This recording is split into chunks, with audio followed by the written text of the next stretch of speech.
नमस्कार दोस्तों, आपका आज की वीडियो में स्वागत है। जैसे कि आपको पता है, आज दिल्ली के पूर्व उप मुख्यमंत्री मनीष सिसोदिया, जो दिल्ली शराब नीति के केस में 17 महीने से जेल में बंद थे, उनको फाइनली सुप्रीम कोर्ट से बेल मिल गई है और वो जेल से भी बाहर आ गए हैं। तो आज हम इस वीडियो में इसी बात पे चर्चा करेंगे कि इस बेल के लिए कैसे मनीष सिसोदिया को 17 महीने की इतनी लंबी कानूनी लड़ाई लड़नी पड़ी। तो चलिए आज की वीडियो की शुरुआत करते हैं। आज से 17 महीने पहले यानी 26 फरवरी 2023 को दिल्ली की नई शराब नीति के केस में तथाकथित शराब घोटाले के आरोप में सीबीआई ने दिल्ली के डिप्टी सीएम मनीष सिसोदिया को अरेस्ट कर लिया था, जिसके कुछ ही दिनों बाद सरकार की दूसरी एजेंसी यानी ईडी ने मनीष सिसोदिया को पीएमएलए लॉ के अंडर अरेस्ट कर लिया था।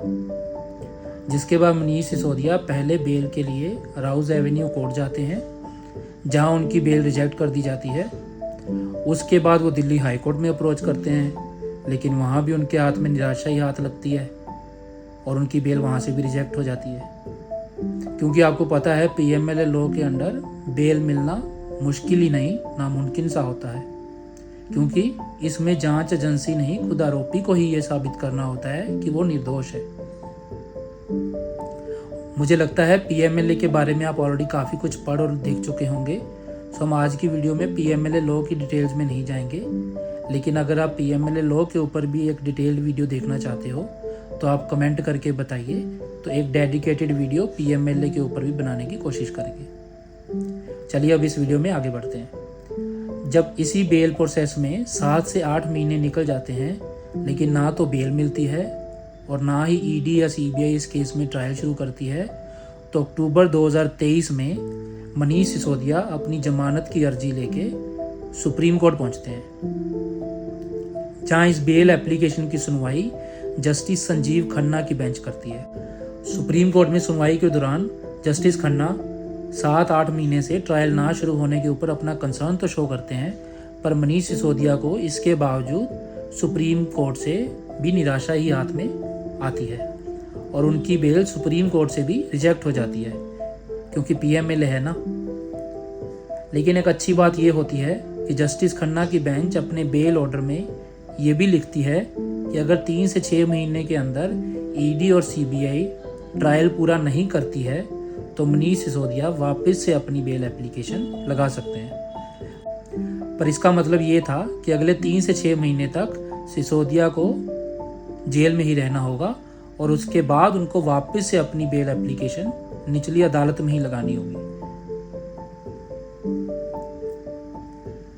अब जैसे ये फैसला आता है, इसको देख के मनीष सिसोदिया की पत्नी, जो कि लंबे समय से एक बीमारी से गुजर रही होती हैं, उनकी तबीयत भी काफ़ी ख़राब हो जाती है। लेकिन मनीष सिसोदिया के पास इंतज़ार करने के अलावा कोई विकल्प नहीं था।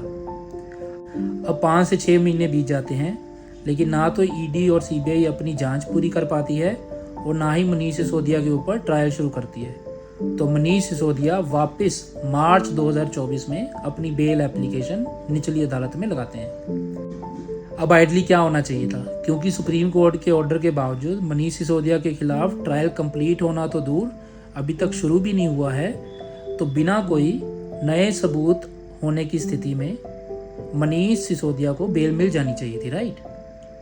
जी नहीं, पर ऐसा नहीं होता है।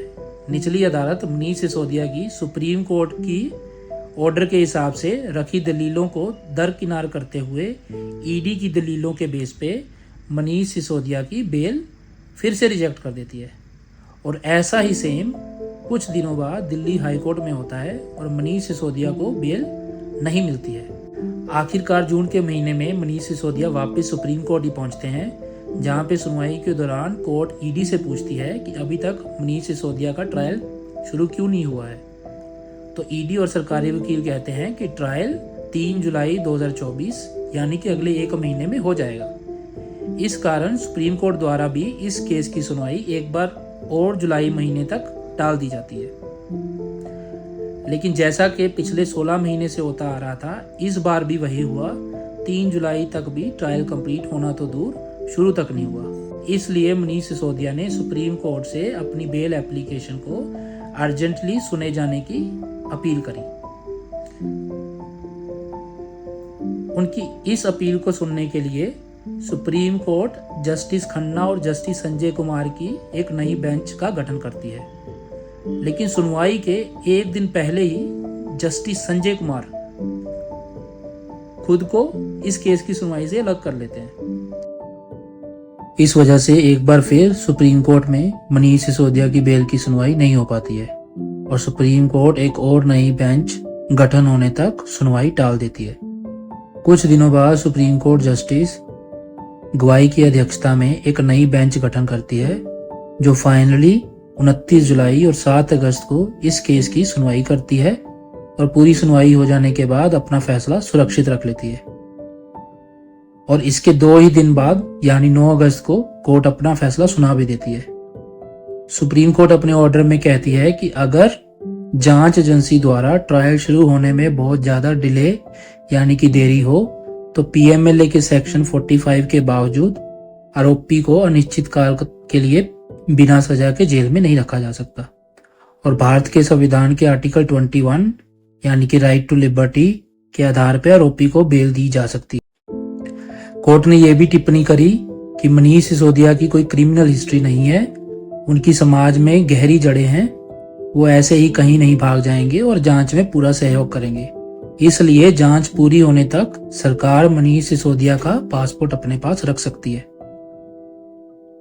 कोर्ट ने ईडी से यह भी कहा कि आपने खुद बताया कि इस केस में टोटल 493 विटनेस हैं और एक विटनेस की पूछताछ के लिए आपको 2 दिन चाहिए होंगे, तो ट्रायल का जल्दी शुरू या खत्म होने का कोई चांस ही नहीं है।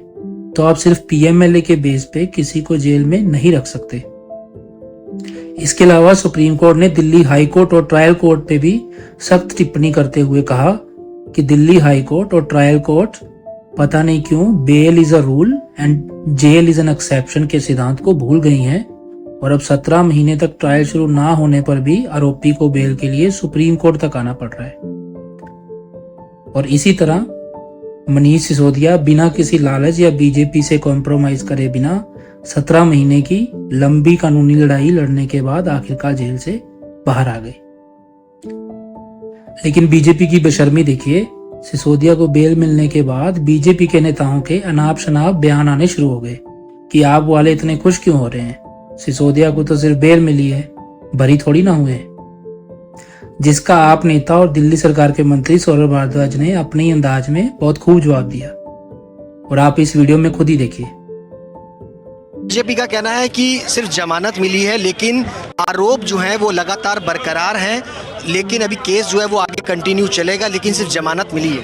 तो जमानत ही मिल सकती है और जज क्या दे सकता है, अपनी किडनी तो नहीं दे देगा जज निकाल के, जमानत ही मिल सकती है।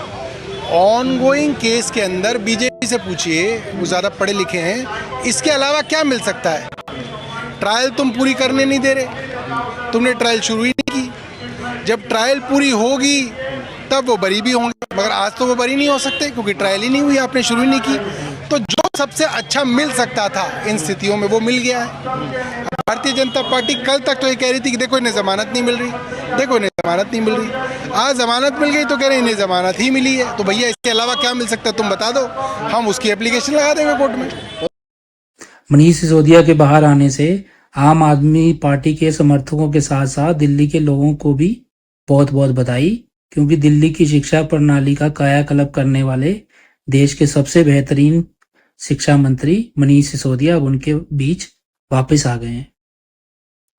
इस वीडियो को खत्म करने से पहले मैं आपसे बस एक ही सवाल पूछना चाहता हूं, क्या 17 महीने बाद मिली इस बेल को न्याय मिला है कहना चाहिए, या ये हमारी पूरी न्याय प्रणाली के ऊपर कई सवाल भी खड़े करता है, जहां कोर्ट का प्रोसेस ही पनिशमेंट बन जाता है।